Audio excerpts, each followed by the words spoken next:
बातमीपत्राच्या सुरुवातीला मोठी बातमी। मराठा आरक्षणासाठी आंदोलन पुकारलेल्या मनोज जरांगेंच्या उपोषणाचा आजचा चौथा दिवस आहे।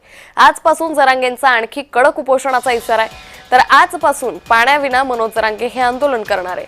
तर मराठा आरक्षणाच्या मागणीसाठी मनोज जरांगे पाटील यांचं मुंबईच्या आझाद मैदानावर उपोषण सुरू आहे। या संदर्भात अधिक माहिती घेऊयात आमचे प्रतिनिधी विजय चिडे यांच्याकडून। विजय, आज मनोज जरांगेंच्या उपोषणाचा चौथा दिवस आहे, काय अधिक अपडेट?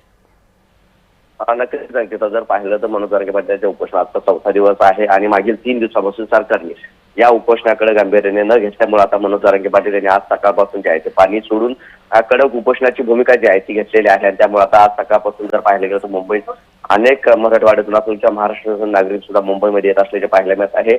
मनोज जरांगे पाटील यांनी ज्या 8 ते 9 मागण्या केलेल्या आहेत त्या मागण्या पूर्ण कराव्या अशी मागणी जी आहे ती करण्यात येत आहे। सध्या जर पाहायला गेलं तर मनोज जरांगे पाटीलची तब्येत जी आहे ती खालावत जात असल्याची पाहायला मिळत आहे, कारण 3 दिवसापासून उपोषण सुरू आहे आणि आजपासून पाणी देखील बंद असणार। त्यामुळे आता सरकार या निर्णयाकडे मनोज जरांगे पाटील यांच्या उपोषणाकडे कसं पाहणार हे पाहणं महत्त्वाचं असणार आहे। निश्चित। तुर्तास धन्यवाद विजय, आपण दिलेल्या सविस्तर माहितीसाठी।